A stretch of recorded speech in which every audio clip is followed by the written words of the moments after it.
ജീവജാലങ്ങൾ ജനനമരണ ചക്രത്തിലൂടെ കടന്നുപോകുന്ന ഗ്രഹം ഭൂമി. ഇത് പരന്നതാണെന്ന് വിശ്വസിച്ചവർ ഒരുപാടുണ്ടായിരുന്നു പണ്ട്. എന്നാൽ ഇതുപോലെയുള്ള പല വിശ്വാസങ്ങളും ഹനിക്കപ്പെടുന്നത് പുതിയ പഠനങ്ങൾ വരുമ്പോഴാണ്. 1800കളുടെ മധ്യത്തിൽ എഡ്വേർഡ് ഫോബ്സ് എന്ന നാച്ചുറലിസ്റ്റ് അഭിപ്രായപ്പെട്ടു, സമുദ്രത്തിന്റെ ഉപരിതലത്തിൽ നിന്നും 550 മീറ്റർ താഴ്ചയിൽ മാത്രമേ ജീവന്റെ അംശമുള്ളൂ എന്ന്. അതിന് താഴേക്ക് ജീവജാലങ്ങൾ ഇല്ലാത്തതിനാൽ ഈ സമുദ്രഭാഗത്തിനെ അദ്ദേഹം അസോയിക് സോൺ എന്ന് വിളിച്ചു. അസോയിക് എന്നുകൊണ്ട് അർത്ഥമാക്കുന്നത് ജീവനില്ലാത്തത് എന്നാണ്. എന്നാൽ കുറച്ചു വർഷങ്ങൾ കഴിഞ്ഞ് HMS ചലഞ്ചർ എന്ന കപ്പൽ ആഴക്കടലിലുള്ള ജീവൻ അന്വേഷിച്ച് യാത്രയായി. അവർ തിരിച്ചു വന്നത് ശാസ്ത്രലോകത്തിന് അഭിമാനിക്കാവുന്ന നേട്ടങ്ങൾ കൊണ്ടായിരുന്നു. 4700-ൽ പരം സ്പീഷീസുകളെയാണ് അവർ ഈ യാത്രയിൽ തിരിച്ചറിഞ്ഞത്. ഇവയിൽ തന്നെ ഞണ്ട്, കൊഞ്ച് മുതലായ കവച ജന്തുവർഗത്തിൽപ്പെടുന്ന ജൈന്റ് ഐസോപോഡും ഉണ്ടായിരുന്നു. എഡ്വേർഡ് ഫോബ്സ് ജീവനില്ല എന്ന് അഭിപ്രായപ്പെട്ട സമുദ്രഭാഗത്ത് ജീവജാലങ്ങൾ ഉണ്ടെന്നുള്ളതിനുള്ള തെളിവുകൾ അവർ നിരത്തുവാൻ തുടങ്ങി.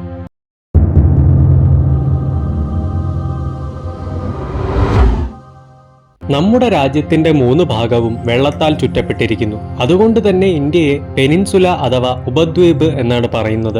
എന്നാൽ ദ്വീപ്, ഉപദ്വീപ്, ഭൂഖണ്ഡം, ഉപഭൂഖണ്ഡം എന്ന് തിരിയുന്നതിന് മുമ്പ് ഇവയെല്ലാം ചേർന്ന് ഒരു വലിയ ഭൂപ്രദേശമായിരുന്നു. ആ വലിയ ഭൂപ്രദേശം അഥവാ സൂപ്പർ കോണ്ടിനെന്റിന്റെ പേരായിരുന്നു പാൻജിയ. പാൻജിയയെ ചുറ്റി ഒരു കടലുണ്ടായിരുന്നു. ഒരേ ഒരു കടൽ, എന്നാൽ ഭീമാകാരി കൂടിയായ പാന്തളസ. 335 ദശലക്ഷം വർഷങ്ങൾക്ക് മുമ്പുണ്ടായ പാൻജിയ എന്ന സൂപ്പർ കോണ്ടിനെന്റ് വിഘടിക്കാൻ തുടങ്ങിയത് 175 ദശലക്ഷം വർഷങ്ങൾക്ക് മുമ്പാണ്. എന്നാൽ ഇതിനിടയിൽ ഒരു കൂട്ട വംശനാശം സംഭവിച്ചു. കൃത്യമായി പറഞ്ഞാൽ 252 ദശലക്ഷം വർഷങ്ങൾക്ക് മുമ്പുണ്ടായ പെർമിയൻ ട്രയാസിക് എക്സ്റ്റിങ്ഷൻ. 90% സമുദ്രജീവികളെയും കരയിൽ ജീവിക്കുന്ന 70% ജീവജാലങ്ങളെയുമാണ് ഈ വംശനാശം തുടച്ചു നീക്കിയത്. ഈ വംശനാശത്തിന് ശേഷം കരയിൽ പലവിധ ദിനോസറുകളുടെയും സമുദ്രത്തിൽ മൊസാസോർ, ഇസ്തിയോസോർ എന്നീ ഉരകങ്ങളുടെയും കാലമായിരുന്നു. പാന്തളസ എന്ന കൂറ്റൻ സമുദ്രത്തിന്റെ പിൻഗാമിയാണ് 25,000-ൽ പരം ദ്വീപുകളുള്ള പസഫിക് സമുദ്രം. അതുമാത്രമല്ല, ലോകത്തിലെ ഏറ്റവും വലിയ കൊടുമുടിയായ മൗണ്ട് എവറസ്റ്റ് പോലും പസഫിക് സമുദ്രത്തിലെ ചലഞ്ചർ ഡീപ്പിൽ മുങ്ങിപ്പോകും. ഏകദേശം 11 കിലോമീറ്ററോളം താഴ്ചയാണ് ചലഞ്ചർ ഡീപ്പിനുള്ളത്. സമുദ്രത്തിന്റെ ആഴങ്ങളിലേക്ക് ചെല്ലുമ്പോൾ പ്രഷർ കൂടി വരുന്നതിനാൽ ഇവിടേക്കുള്ള യാത്ര ദുഷ്കരമാണ്. അതുകൊണ്ട് തന്നെ ഇവിടെ ജീവിക്കുന്ന ജീവജാലങ്ങളെ പറ്റിയുള്ള അറിവ് പരിമിതമാണ്. ഒരു ഹൈഡ്രോളിക് പ്രസ് വെച്ച് നമ്മുടെ ശരീരഭാഗത്തിൽ എവിടെയെങ്കിലും ഫോഴ്സ് കൊടുത്താൽ എങ്ങനെയിരിക്കും? ഇതുപോലെ ശരീരത്തിന് ചുറ്റും ഹൈഡ്രോളിക് പ്രസ് വെച്ച് ഞെരിച്ചു കഴിഞ്ഞാൽ ഉണ്ടാവുന്ന അവസ്ഥയാണ് ആഴക്കടലിലെ സമ്മർദ്ദം കാരണം നമുക്കുണ്ടാവുക. ഈ സമ്മർദ്ദത്തെ അതിജീവിക്കാൻ ആഴക്കടലിലുള്ള ജീവികൾക്ക് വളരെ ഫ്ലെക്സിബിൾ ആയിട്ടുള്ള ശരീരമാണുള്ളത്. ഈ ശരീരപ്രകൃതം ഇവയെ വികസിക്കാനും ചുരുങ്ങാനും സഹായിക്കുന്നു. അതുമൂലം പ്രഷർ ബാലൻസ് ചെയ്യാനും. ആഴക്കടലിൽ ജീവിക്കുന്ന ജീവജാലങ്ങൾക്ക് ഭീമാകാരമായ ശരീരപ്രകൃതമായിരിക്കും. ഈ പ്രതിഭാസത്തിന്റെ പേര് ഡീപ് സീ ജൈജാന്റിസം എന്നാണ്. സമുദ്രത്തിന്റെ ഈ പ്രദേശങ്ങളിൽ ഭക്ഷണം ലഭിക്കുന്നത് വളരെ ദുഷ്കരമായതിനാൽ വലിയ ശരീരം ജീവജാലങ്ങൾക്ക് ഊർജം സംഭരിക്കുവാൻ വളരെ സഹായകമാണ്. എന്നാൽ സമുദ്രത്തിന്റെ അടിത്തട്ടിൽ കാണുന്ന എല്ലാ ജീവികളും ഭീമാകാരന്മാരല്ല.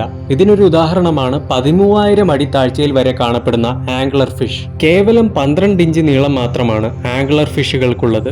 അതുമാത്രമല്ല, സമുദ്രത്തിന്റെ ഉപരിതലത്തിൽ നിന്നും 8 കിലോമീറ്റർ താഴ്ചയിൽ കാണപ്പെടുന്ന ഹേഡൽ ഫിഷ് എന്ന മത്സ്യത്തിന് കേവലം 30 സെന്റിമീറ്റർ മാത്രമേ നീളമുള്ളൂ. ഈ പ്രതിഭാസത്തിന്റെ പേരാണ് അബിസൽ മിനിയേച്ചറൈസേഷൻ. എന്നാൽ ചില ജീവികൾ ക്രമാതീതമായി നീളം വെക്കുകയും ചെയ്യാറുണ്ട്. ഓർഫിഷുകൾ ഇതിനൊരു ഉദാഹരണമാണ്.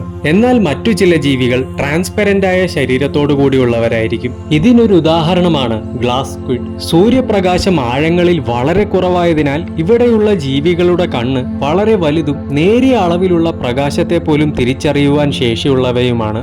എന്നാൽ കുറച്ചുകൂടി ആഴങ്ങളിൽ ജീവിക്കുന്ന ജീവജാലങ്ങൾക്ക് കാഴ്ച കൊണ്ട് വലിയ പ്രയോജനമില്ല. അതുകൊണ്ട് തന്നെ ഇവയ്ക്ക് പ്രവർത്തനക്ഷമമായ കണ്ണുകളുമില്ല. ബ്ലൈൻഡ് ഡീപ് സീ ലോബ്സ്റ്റർ ഇതിനൊരു ഉദാഹരണമാണ്. അതുമാത്രമല്ല, ചില ജീവികൾക്ക് ട്യൂബുലർ അല്ലെങ്കിൽ കുഴൽ പോലെയുള്ള കണ്ണുകളുണ്ട്. ബാരൽ ഐസ് ഇതിനൊരു ഉദാഹരണമാണ്. ഭക്ഷണം വളരെ ചെറിയ അളവിൽ ലഭിക്കുന്നതിനാൽ ആഴക്കടലിൽ ജീവിക്കുന്ന ചില ജീവജാലങ്ങൾക്ക് തങ്ങളുടെ ശരീര വലുപ്പത്തെക്കാൾ വലിയ ജീവികളെ അകത്താക്കാൻ സാധിക്കും. കാരണം ഇവയുടെ ആമാശയത്തിന് ക്രമാതീതമായി വികസിക്കുവാനുള്ള ശേഷിയുണ്ട്. ശരീരത്തിലെ ഊർജം വളരെ പെട്ടെന്ന് പുറത്തു പോകുവാതിരിക്കാൻ സമുദ്രത്തിന്റെ ഉപരിതലത്തിലുള്ള ജീവികളെ താരതമ്യം ചെയ്യുമ്പോൾ ഇവ വളരെ പതിയെയാണ് സഞ്ചരിക്കാറുള്ളത്. അതുമാത്രമല്ല, മുൻപ് പറഞ്ഞ കാരണം കൊണ്ട് തന്നെ ഇവയുടെ റീപ്രൊഡക്ഷൻ റേറ്റും വളരെ കുറവാണ്. ബയോലൂമിനിസെൻസ് എന്ന പ്രതിഭാസം ആഴക്കടലിലുള്ള ജീവജാലങ്ങളിൽ കൂടുതലായി കാണപ്പെടുന്നു. ഇതുപോലെ സ്വയം പ്രകാശിക്കുവാൻ ശേഷിയുള്ള ജീവികൾ മറ്റു ജന്തുക്കളെ ആകർഷിക്കുകയും അവയെ അകത്താക്കുകയും ചെയ്യുന്നു. ഇപ്പോൾ സമൂഹ മാധ്യമങ്ങളിൽ ചർച്ചയായിക്കൊണ്ടിരിക്കുന്നത് ആഴക്കടലിലുള്ള ജീവജാലങ്ങൾ തീരത്തടിയുന്നതാണ്. വരാനിരിക്കുന്ന സുനാമി, ഭൂകമ്പം മുതലായ പ്രകൃതി ദുരന്തങ്ങളുടെ സൂചനയായിട്ടാണ് ഇവയെ ചിലർ കണക്കാക്കുന്നത്. എന്നാൽ എല്ലായ്പ്പോഴും ഇത് സത്യമാകണമെന്നില്ല. തങ്ങളുടെ ആയുസിന്റെ അവസാന ഭാഗമെത്തുമ്പോൾ ഈ ജീവികൾ സമുദ്രത്തിന്റെ ഉപരിതലത്തിൽ പ്രത്യക്ഷപ്പെടുമെന്നും ചിലർ വിശ്വസിക്കുന്നു.